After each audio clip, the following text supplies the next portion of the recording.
We have another young Indian with us in the Voice of the Young segment. Hello, everyone. Today we have with us Deepansh Bhati. Let's listen to him. Over to you, Deepansh.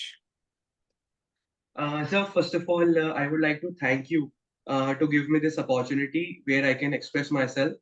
And I believe it's very important for all of us to engage regularly in such type of discussions. But the platforms are what we lack. So it's a great initiative. Thank you for this, sir.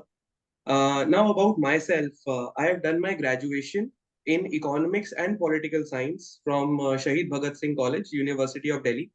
It is quite interesting pursuing these two subjects together. We'll get back to it in a while. And currently, I am pursuing my bachelor's in law from Law Faculty, Delhi University. So, as far as my hobbies are concerned, I have been writing blogs and articles since I was in my 11th standard. Wow. And my articles are up on many prestigious websites and journals as well, including National Journal for Legal Research, SRCC's, Eartha Magazine, and etc. Sir, I remember one of my initial articles was centered around India's foreign policy. Uh, and the foreign policy is what I really admire. Cutting across political lines, we have remained firm with our foreign policy of being neutral and non-aligned with any of the geopolitical blocs, upholding our own interest without succumbing to external pressures. This is the real essence of a sovereign nation. And foreign policy and diplomacy is something that I have been following. Now, if you look at India's foreign policy evolution, there is a clear trend from idealism that was being followed in the tenure of first Prime Minister Shri Jawaharlal Nehru. It transitioned to realism during Madam Indira Gandhi's tenure, and in the contemporary scenario, we see that it is more of a pragmatic realist approach. If I talk about Nehruvian idealism, we see the Panchsheel Agreement of 1954, which outlined the five virtues, which were essentially around mutual respect and territorial integrity of respecting territorial integrity of all the nations. But at the end of the day, we were attacked by China in December 1962 in the form of the Sino-Indian War. Similarly, out of idealistic and moral bearing, Prime Minister Nehru approached the United Nations for the Kashmir issue. Now, I'm not at all pointing towards the failure of Nehruvian policies, nor I am qualified enough to do that. But the initial idealism in foreign policy had a lot of challenges. And it is something obvious for the architect of a nation's foreign policy, that is our first Prime Minister, Shri Jawaharlal Nehru. Then, in the tenure of Madam Indira Gandhi, we see that she straight away blatantly denies for non-proliferation treaty, the NPT treaty of 1970. She proceeds with Indo-Pak War of 1971 and establishes a completely new country on the world map, that is Bangladesh. In the situation when United Nations and United Kingdom had placed nuclear warheads in the Bay of Bengal against India. And it was a big time diplomatic triumph for Indira Gandhi, where she was able to garner support from Soviet Union. So this is a very realistic foreign policy.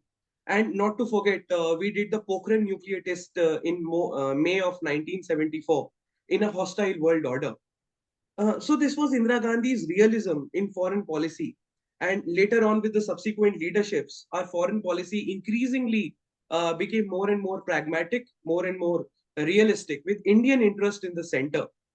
As we have seen in the case of India's stance on Russia-Ukraine war, we have followed non-aligned stance, keeping our own interest on the priority. It is beautifully manifested in the famous quotation by Henry Kissinger, which says, a country that demands moral perfections in its foreign policy will achieve neither perfection nor security. Okay. So it is noteworthy that cutting across political lines, we have consensus in case of foreign policy, which is a very difficult thing in Indian politics. Okay. And sir, apart from article and blog writing, I have been into reading books. Okay. And this is something I believe have contributed a lot to my horizons of understanding. Mm-hmm. So can you give us an example of some key books that you have read or have influenced you, or you want to talk about? Sir, at large, I have been reading. I've been into reading non-fiction, Yeah. especially from history, philosophy, and political science. Okay. One of my favorite books include "What Does It All Mean" by Thomas Nagel. Yeah. It's a very interesting book, and here the author has questioned the reliability of our senses. Okay. He argues that whatever we know are all perceptions, which have been perceived through some or the other sense organ, while the truth or reality might be a completely different stuff. Okay. For example, animals perceive colors completely differently from what we perceive. Yeah.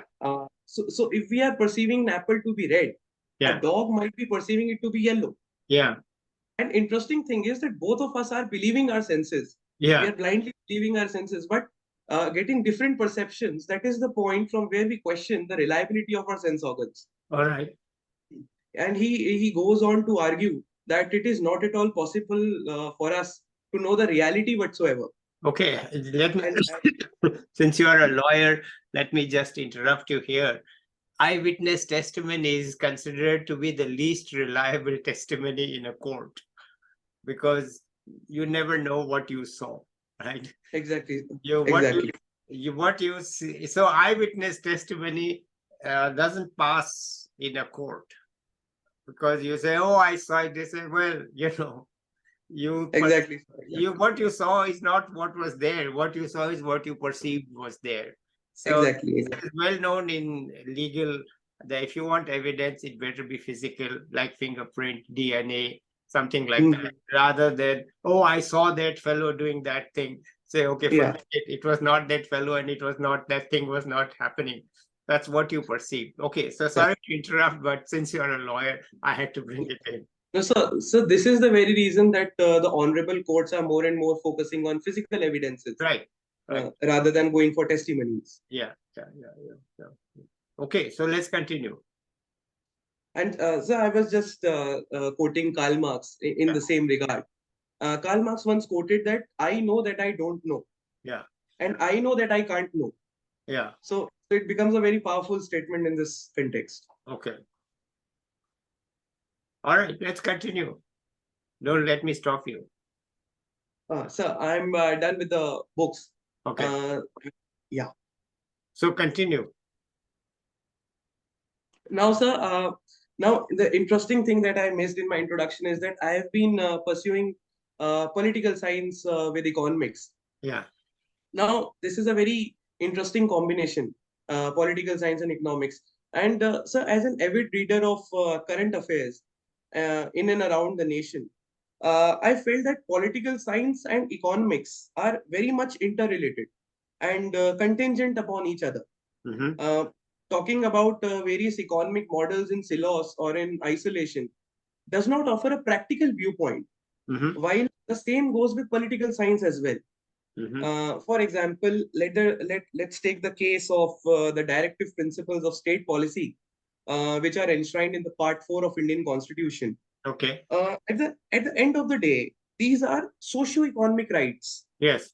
which the founding fathers couldn't provide at the dawn of independence, Yeah. given the restricted economic resources. Yeah. But as we chart our growth story, we see DPSPs being delivered. Yeah. Whether you take the example of living wages or work guarantee, unemployment allowances, etc. So both these topics are intervened. Yeah. Politics affects economics of a nation, while at the same time economics of a country affects its politics. Yes. Definitely. Definitely. So that's the point where I decided to pursue these two completely different subjects, but at the same time contingent upon each other. Okay. Wonderful. All right. Let's continue. Now, sir, I would like to talk a bit about my personal plans. Okay. Sir, I aspire to serve as a civil servant. I firmly believe that civil services provide you with adequate authority and mandate to bring about a meaningful change in the society. And due to its dynamic and ever-evolving nature, there is no scope for monotony. So I believe that it will provide a good meaning to my life But civil services at the end of the day is a very uncertain business to be in. So it's better to have alternatives beforehand. Why is So for it that, why is it uncertain? Why do you think so that? the almost 15 lakh people fill the form for the civil services, Okay. and hardly 900 get through the list. Yeah. So what you're saying is getting in is very tough. Highly tough, very Okay. tough. Yeah. All right. Yeah. So for that, to keep some alternatives, I am pursuing my law, Yeah. and I aspire to be a corporate lawyer someday, given my background in economics and my interest in these fields. Okay. What is a corporate lawyer? What do they do? So corporate lawyer is basically a lawyer who is specializing in fields relating to corporate affairs, Okay. whether these are mergers, acquisitions, some intellectual property issues, all these issues, right? Mhm. So the corporate lawyers are those lawyers who don't have to regularly deal with the court. Yeah. Rather they have to deal with the office work, the paperwork. Yeah. I understand. Okay. Yeah, They don't go on criminal cases, etc. yeah, Rather, they are handling compliance with the law or agreements with each other, contractual yeah, agreements. So yeah. those, that's really, I think, what you are meaning. Okay, Yes, sir. as They are more behind involved uh, paperwork. paperwork behind the scenes, make sure Yeah. contracts are valid, make sure all rules are complied with, and if they are not, then how to defend it and so on. Okay, good. You want to be a corporate lawyer like that. Yeah. Okay, Yes, sir. wonderful. Sir. All right. Anything else? So, although I'm not qualified enough to offer advice to younger people, but I can Oh, tell you my are. experience. Okay, you are. By younger, they I, may be I in the first year of bachelor's degree, they may be in 11th and 12th. So what better than a recent person who's gone through to offer advice? Yes, you are competent enough. so first and foremost, those who are in their undergraduation, it is the time for personality development. You need to interact, participate, voice your opinions, because you won't get this golden time back, which is your undergraduation.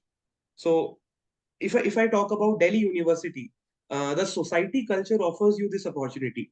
So my advice would be to avail this at maximum and practice public speaking as maximum as you can, because technical skills without communication skills hardly hold any value. Mhm. So practice communication skills. And another important thing which I would like to talk about is that we are in an era of information tsunami, where we are getting information from every corner, whether it is your social media, your television, your peers, professors, parents, etc. So important to understand is that though volume of information has inflated, but but this inflation is driven by fake news or unwarranted illicit pieces of information. If we continue to blindly believe this rubbish, we are doing a sin on this society. Our opinions or the opinions of the youth of this nation hold a tremendous value. So, my suggestion is whenever we are in the process of opinion shaping, we need to understand, articulate, peruse all the aspects of a given situation. We should be neutral at the first, keeping ourselves in the center without any prejudices or flowing with the rhetorics. So, decision making and opinion shaping should only be done after perusal of all aspects involved, Okay. all the perspectives taken, and all the diverse opinions accounted. We need to understand that opinion shaping is a critical role of the youth and it has to be done responsibly. Okay. Yeah. All right. That's very philosophical advice. Any practical advice? So practical advice as I gave initially, and it was about that when we are in undergraduation or when we are in the process of higher education, it is literally the time for our personality development Yeah. and getting away from the bookish knowledge or just focusing only in the academics. It's a bit it's a business, it's a risky venture to be in. So this is the time for personality development, to engage in competitions, to engage in public speaking events, to speak just on the cuff, that's important, Okay. which the youth needs to understand. All right. Wonderful. Okay. And anything else you want to add at this point? Something on your Uh, mind? no, sir, I'm done.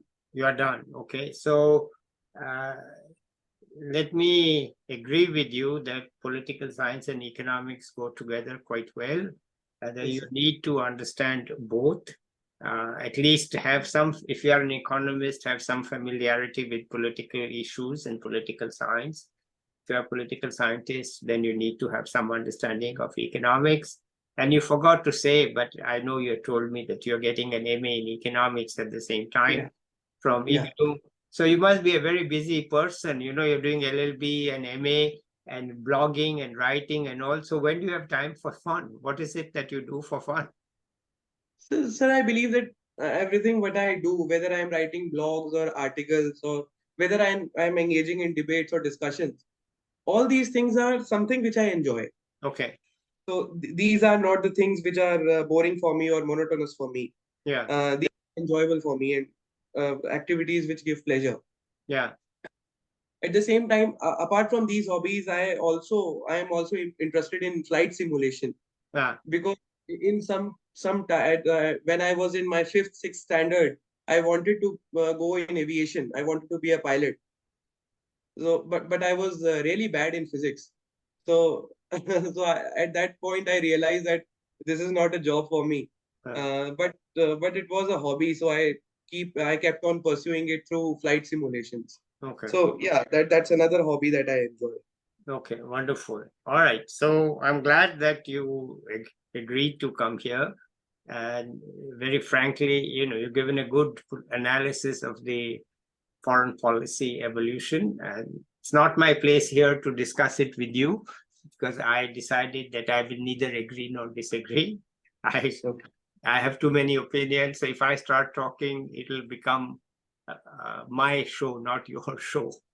So let me not agree or disagree with you on that. Let me just say that I lived through the Sino-Indian War. We were young, but we were, and one of our classmates, his father died in the war. He was a major. He died in the war. And it was not something that was, let us say, remote, in the sense that, yeah, most families didn't have people in the army, but it was not remote because there was a sense of crisis. And there was a sense of crisis in the country, and it was most unexpected. And of course, it was humiliating, no question about it. The Indian army really had no resources at all. Exactly. It was clear that they didn't even have warm clothes. Okay, so Exactly. it was a very unhappy time, and the economy was also in bad shape. So those were Yes. not happy days at all. Those were not happy days at all. 62, and then the war with Pakistan in 65. Yes. Those were really, India was Yes. a poor country and Mhm. poorly, though we did not lose 65, and it was kind of a draw, but on our side. In 71, of course, I remember very clearly, and that was just a straightforward win. I mean, there was just Yeah. no way around it. It's not that we had many more weapons, but fighting Mhm. Pakistan was not so hard, especially Yeah. in the Bengal side and even on the western side. Yes. It wasn't all that hard, and though we had to have blackouts and stuff like that, which the younger generation have no knowledge of that, because we since then actually Pakistan has not had a real war with India. Exactly, sir. Exactly. Pointless having a real war, but those were, surgical strikes and all don't mean anything. Anyway, that's just to say that yes, I was there around that time, and it Uh, was pretty bad. I 62. I would like to add a point here, sir. As you brought the 71 war, sir, it was really astounding for the Indian side, because Pakistan had encroached the borders from the western side, the western sector, from the Longewala. Yeah. Yeah. So on the Battle of Longewala, if I correctly remember, it was 4th December 1971. Yes. when Pakistani forces entered. Yes. And it's very amazing, and it gives me goosebumps whenever I talk about this. Only 120 soldiers were there on the post, Yes. led by Captain Kuldeep Singh. Yes. And the headquarters gave him advice, not orders. Headquarters advised Kuldeep Singh to leave the post, Yes. but he straight away denied that. Yeah. And I certainly believe that it was a game changer for the Yeah. 71. Yeah. Because if he at that point, if he had withdrawn, the Pakistani forces would have entered borders till Jaisalmer or even New Delhi. Yeah. So it was a turning point. And 120 soldiers from the Indian side, 3,000 soldiers from the Pakistani side, accompanied with 40 tanks. Yeah. We still won that war. Yeah. Yeah. With, Yeah. with only 2 soldiers martyred from our side. Yeah, it was So a great time. I'll tell you, it was a great time. And we used to listen to Radio Pakistan saying, "Oh, today we have bombed Jaipur." And yeah, he said, "Yeah, really? yeah, We are living here." And yeah, we have the blackout and all that and stuff like Yeah. that. But by the way, there is no bomb here. So obviously, you have not achieved anything. You're just talking nonsense. And it was clear that they were losing the war, right? And of course, soldiers were very good. And Manekshaw really Yeah. understood the whole situation. And in Exactly. case you don't know this, Indira Gandhi actually wanted the war in April. Yeah, And Manekshaw said, "No, I'm not ready, yeah, and I cannot be ready. yeah, And I'll tell you when I'm ready." yeah, And then that's the time. And in the meantime, India sent the unofficial people as Mukti Vahini. This Mukti Vahini. Mukti Vahini. Yeah. It was just Exactly. uninformed people to gather Yeah. the information and all. So it was really very well planned and Yeah. very well executed. And I also run a website. It's on pause now, indiaofthepast.org. Okay.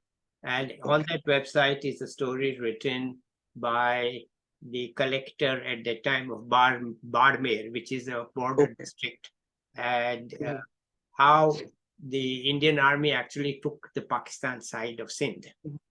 And then, obviously the army said, "Listen, we have taken it, but how do we administer it?"